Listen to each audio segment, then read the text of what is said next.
अस्सलाम वालेकुम स्टूडेंट्स। आज के इस वीडियो लेक्चर में हम चैप्टर नंबर 1 की रिव्यू एक्सरसाइज को सॉल्व करेंगे। तो क्वेश्चन नंबर 3 हमारे पास रिव्यू एक्सरसाइज का,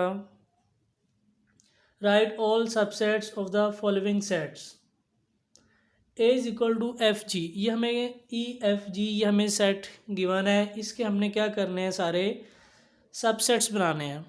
तो सबसे पहले हम सबसेट्स को रिकॉल कर लेते हैं कि सबसेट क्या होते हैं।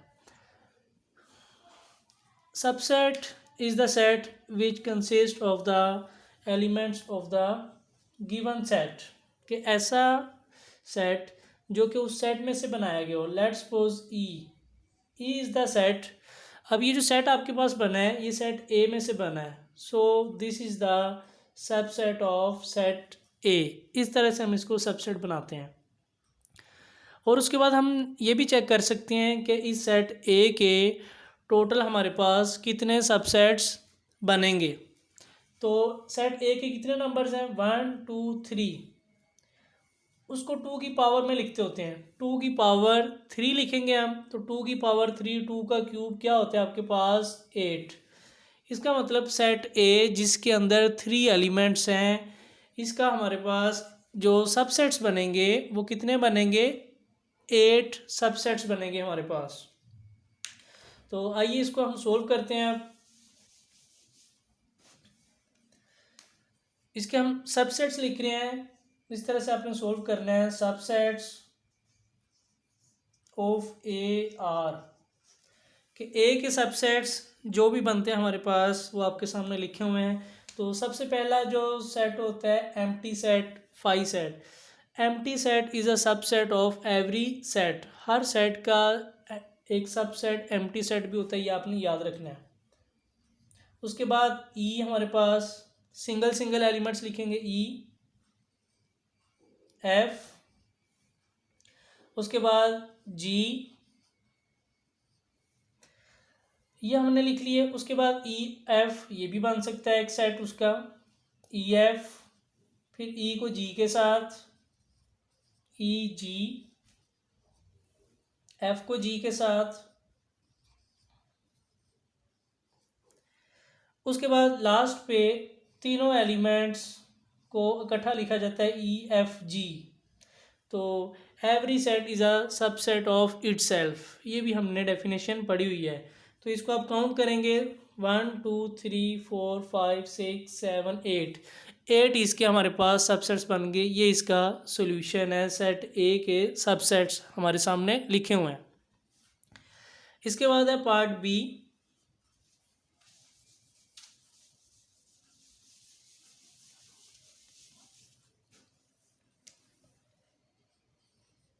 तो बी के एलिमेंट्स हमें गिवन है 1 3 5। तो इसके सबसेट बनाएंगे। तो सबसे पहले हम लिखेंगे subsets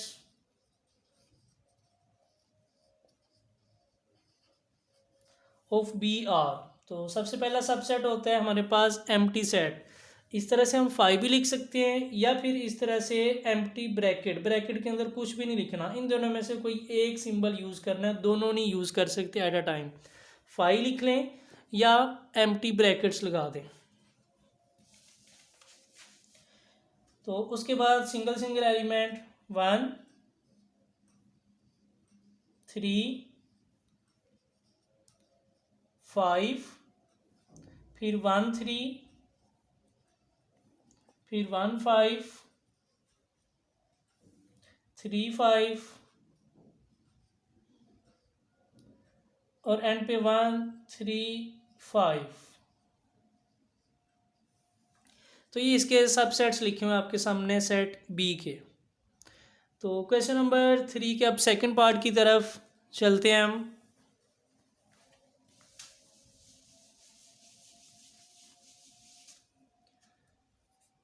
right the power set of A B C. Second part में हमने क्या फाइंड करने हैं, 3 के सेकेंड पार्ट में power set. Power set find करने हैं किसके, एक सेट हमें दिया हुआ है ए बी सी, इसके पावर सेट हमने कैलकुलेट करने हैं। पावर सेट की स्टूडेंट डेफिनेशन हमारे पास क्या थी, आप लोगों को पता होनी चाहिए। A set consist of all the subsets of a set is called its power set. जो हमने प्रीवियस क्वेश्चन में भी किया था, a set consist of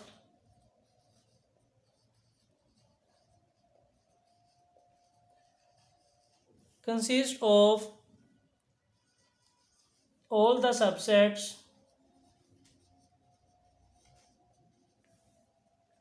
of a set is called power set.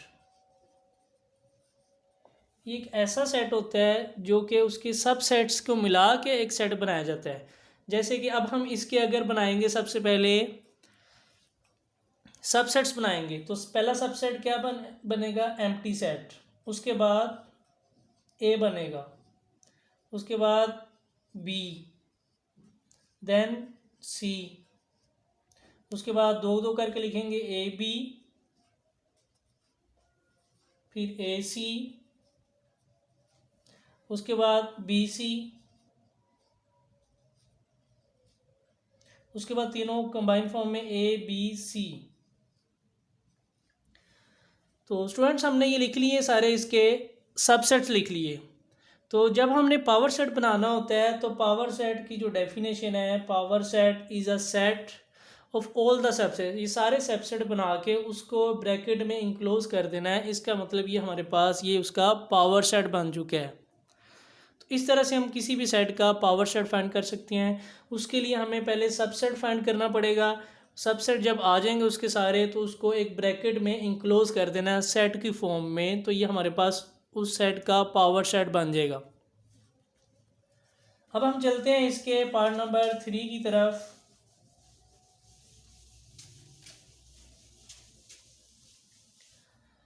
Part number 3 में हमें कहा हुआ है verify De Morgan's laws if.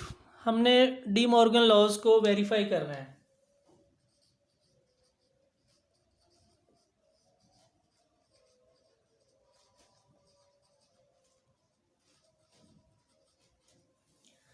If उसके आगे उन्होंने हमें वैल्यूज़ दी हुई हैं। u की वैल्यू दी हुई है हमें, u is equal to A B C D and E. ये u की वैल्यूज़ दी हुई हैं। उसके बाद a की वैल्यूज़ दी हुई हैं, a is equal to A B. उसके बाद b की वैल्यूज़ दी हुई हैं हमें, b is equal to A B C. तो स्टूडेंट्स हमने डिमॉर्गन लॉज को वेरीफाई करना है। तो हमारे पास 2 डिमॉर्गन लॉज हैं, एक यूनियन के लिए है, एक इंटरसेक्शन के लिए। तो इस तरह से ए यूनियन बी का whole complement is equal to A complement intersection B complement. एक ये है इसका डिमॉर्गन लॉ, और दूसरा हमारे पास ए इंटरसेक्शन बी का whole complement is equal to A complement union B complement. तो हमारे पास स्टूडेंट्स ये डी मॉर्गन लॉस दिए हुए हैं हमें दो। ऊपर वाली वैल्यूज़ को यूज़ करके हमने इन डी मॉर्गन लॉस को वेरीफाई करना है। तो वन बाय वन करते हैं। तो सबसे पहले फर्स्ट लॉ को वेरीफाई कर लेते हैं। अब फर्स्ट लॉ आपके सामने लिखा हुआ है, इसकी लेफ्ट हैंड साइड लिखते हैं। Left hand side is equal to A union B का होल कॉम्प्लीमेंट। इसको हम सोल्व कर रहे हैं। तो स्टूडेंट सबसे पहले हम क्या करते हैं, ब्रैकेट के अंदर वाली वैल्यू मींस के ए यूनियन बी को सोल्व करेंगे। A union B, A union B is equal to A की वैल्यूज हमें दी हुई हैं ए बी,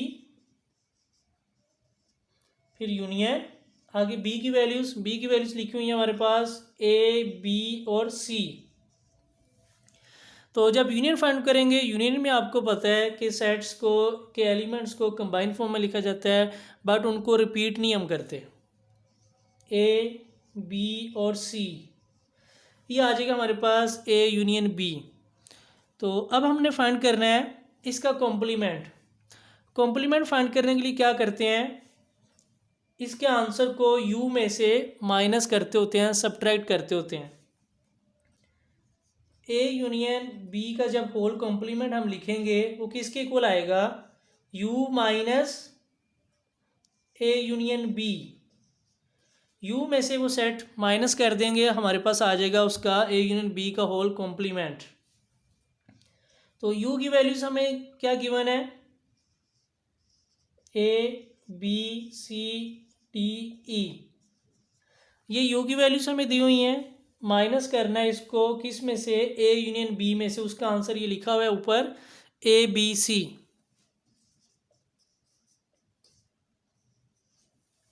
तो इसको जब सब्ट्रैक्ट करेंगे तो स्टूडेंट्स हमने फर्स्ट सेट के एलिमेंट्स देखना होता है। जैसे यहाँ पे ए लिखा हुआ है, उधर भी ए लिखा है, तो ये सेट के आंसर में नहीं आएगा, बी भी नहीं आएगा, सी भी नहीं आएगा, तो बाकी क्या बचेंगे, डी और ई। तो ये इसके आंसर में हम लिखेंगे। ऊपर सोल्व कर रहा हूँ मैं।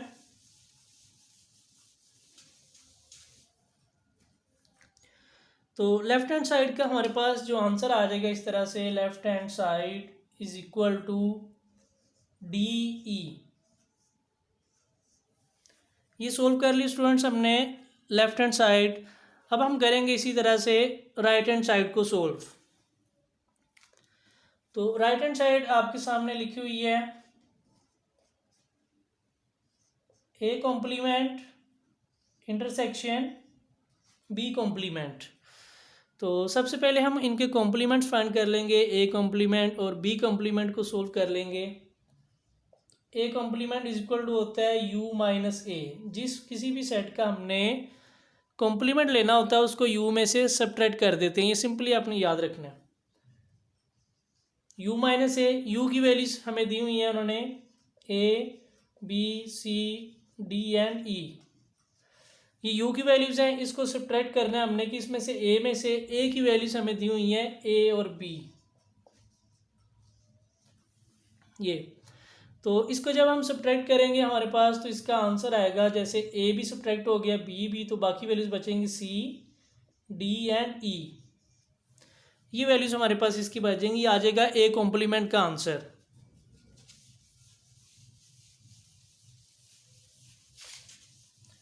अब हम सोल्व करेंगे बी कॉम्प्लीमेंट। तो B complement is equal to लिखेंगे यू माइनस बी। यू की वैल्यूज हमें जो इन्होंने दी हुई हैं, ए बी सी डी और ई, सब्ट्रैक्ट करेंगे उसको हम बी की वैल्यूज में से, वो हमें दी हुई हैं ए बी और सी। तो ए बी सी सब्ट्रैक्ट हो जाएंगे, बाकी हमारे पास आंसर में क्या बचेगा, डी और ई। ये आ गया हमारे पास स्टूडेंट्स बी का कॉम्प्लीमेंट। तो अब हमने इसमें जो फाइंड आउट करना था वो ये था, A complement intersection B complement, जो हमें राइट साइड दी हुई थी उसको हमने करना था। ए कॉम्प्लीमेंट का आंसर भी आ गया हमारे पास, बी कॉम्प्लीमेंट का भी, उनका हमने इंटरसेक्शन ले लेना है। ए कॉम्प्लीमेंट आपके सामने लिखा हुआ है C D E, intersection B complement, B complement का आंसर ये लिखा हुआ है डी ई। तो इंटरसेक्शन में आपको पता है हम सिर्फ कॉमन एलिमेंट्स लिखते होते हैं, डी और ई इन दोनों में कॉमन है, डी कॉमन है और साथ ई कॉमन है। तो हमने सोल्व किया तो देखा कि हमारे पास लेफ्ट हैंड साइड का आंसर भी यही था, डी ई, और राइट हैंड साइड का भी आंसर यही है। तो लास्ट में हम लिख देंगे hence proved left hand side is equal to right hand side.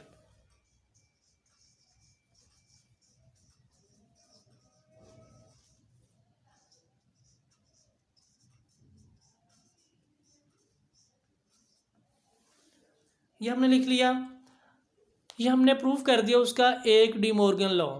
अब उसका हम क्या करेंगे, सेकंड डी मॉर्गन लॉ को वेरीफाई करेंगे इन वैल्यूज़ को ही यूज़ करके।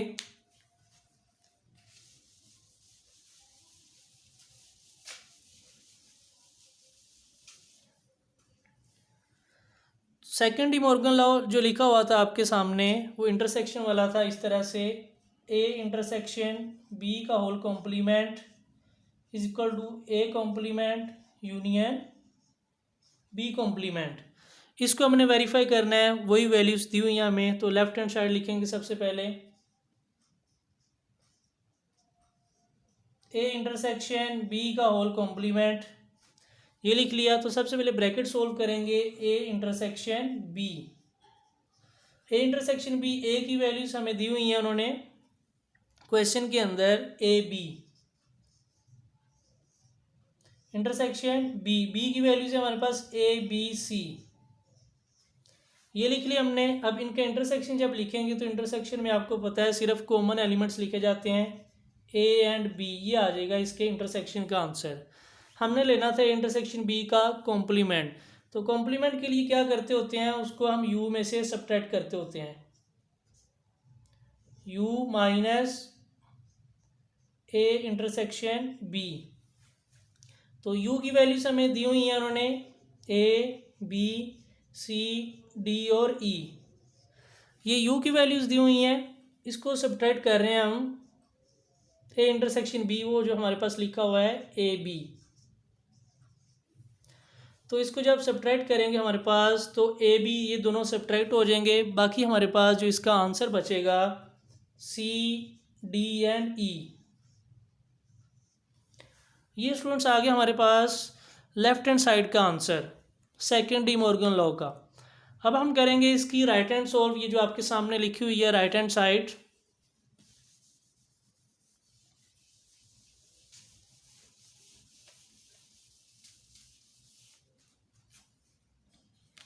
ये राइट हैंड साइड है, अब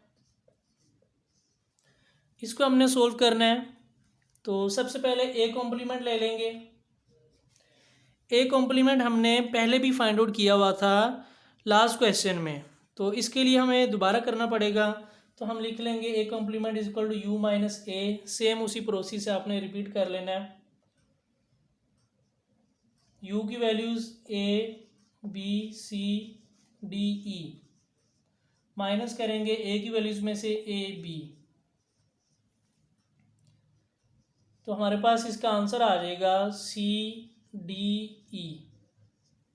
अब बी कॉम्प्लीमेंट लेंगे, B complement is equal to U minus B, U side की वैल्यू से हमें दी हुई है A B C D E, minus करेंगे सेट बी के एलिमेंट्स में से ए बी सी, तो इसको जब माइनस करेंगे हमारे पास ए बी सी ये तीनों माइनस हो जाएंगे इसमें से, तो क्या बचेगा हमारे पास डी और ई। तो अब हमने लेना है इन दोनों सेट्स का union, A complement union B complement. A complement की वैल्यूज दी हुई हैं हमारे पास सी डी ई, इसका यूनियन लेना बी के साथ डी ई के साथ। तो यूनियन में आपको पता है कंबाइन फॉर्म में हम लिखते होते हैं एलिमेंट्स को, तो हमारे पास सारी वैल्यूज आ जाएंगी सी डी ई। बस आपने याद रखना है कि आपने रिपीट नहीं करनी वैल्यूज़। ये राइट हैंड साइड का आंसर आ गया हमारे पास। स्टूडेंट्स आपने देखा कि लेफ्ट हैंड साइड का भी आंसर यही था हमारे पास और राइट हैंड साइड का भी आंसर यही लिखा हुआ है। तो हैंस प्रूव्ड आपने लिख देना लास्ट पे, hence proved left hand side is equal to right hand side. Students ये थे हमारे पास डी मॉर्गन लॉस। उम्मीद है आप सबको समझ आया होगा। नेक्स्ट वीडियो लेक्चर में मिलते हैं, तब तक के लिए अल्लाह हाफिज़, अपना ख्याल रखें सब।